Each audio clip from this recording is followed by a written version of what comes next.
Yes, so it is now time for us to discuss what we learned from the previous section in the diagram in the context of our robot and how we are going to be able to program this robot. And by the way, the code is going to be in Python. And so for you to be able to run the code on your robot, what you need to do is to download ev3dev, which you can get from ev3dev.org, and flash it onto an SD card. So I have an SD card in here. I don't know if the camera is able to capture that, but I have an SD card in here. ev3dev is basically the full Linux operating system. Is a Linux kernel or Linux, depending on how you pronounce it, and they have made it possible for you to be able to control most of the hardwares and sensors in your Legos Mindstorm using a myriad of programming languages. So you can program in Go, you can program in C, you can program in Java, C#, and of course Python. And because of how simple the Python programming language is, and because of how elegant it is, I chose to use Python to build the agent that controls this robot. Of course, I'll show you how to write the code, and I'll also show you how this robot performs once the code has been uploaded on it, and then it is doing what it has to do based on what the RL agent code is asking it to optimize. Now, from the previous session, you saw that diagram, which probably might have confused you, but I promise that in this video, I'm going to explain everything within the context of our robot so that it is easy and it makes perfect sense for you in terms of what you learned in the previous section. So you have heard of agent, you have heard of an environment, you have heard of a state, you have heard of rewards. Now the confusion or the problem is, how do I apply all these in building a robot and designing it such that the robot can automatically learn what I want it to do based on these components that you know of in reinforcement learning. So in robotics, what is your agent? Your agent, like I have said several times, is the code. It's the piece of code that is running on the robot. And I say people can also refer to the robot itself as the agent, which is not very wrong because, of course, the code is what is controlling everything that a robot does. So the agent is the code, technically the code that we put on the robot.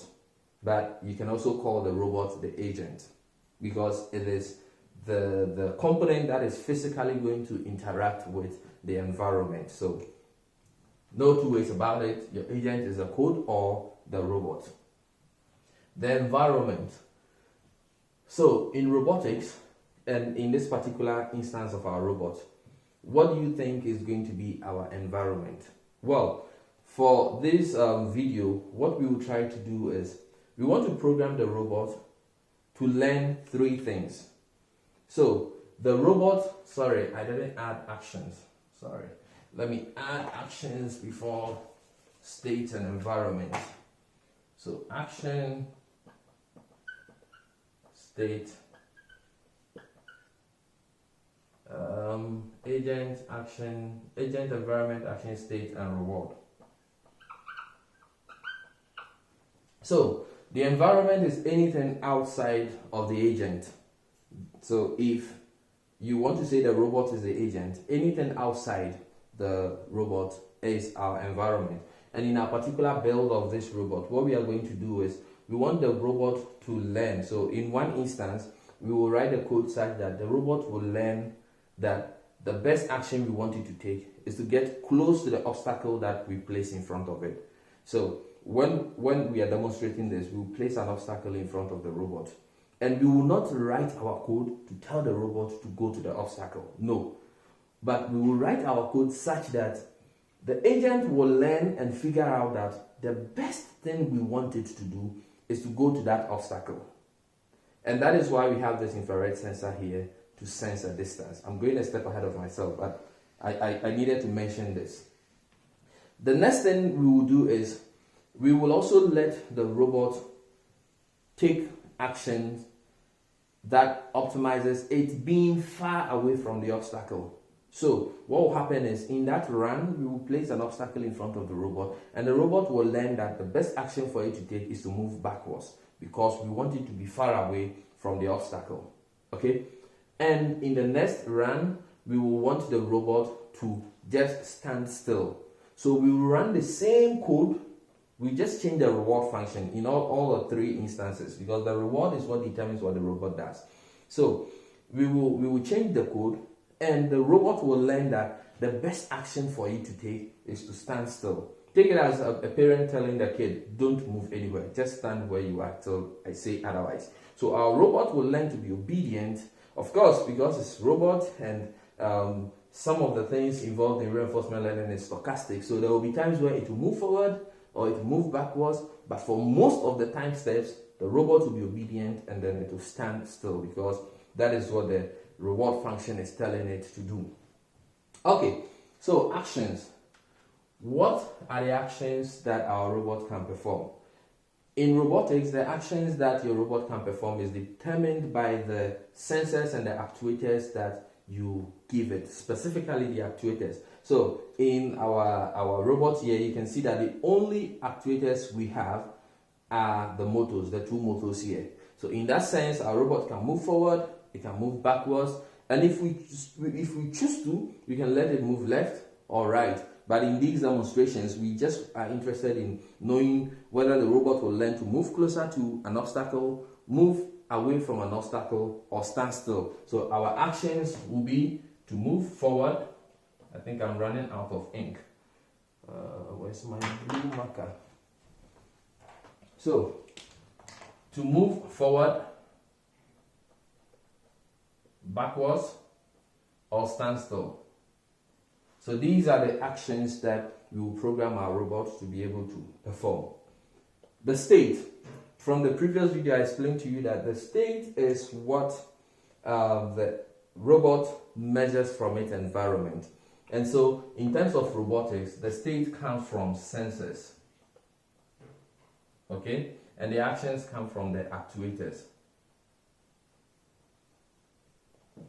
So, for us, the only sensor, of course, we have two, the touch button and then the infrared sensor, but we won't use the touch button in this demonstration. It's just the infrared sensor.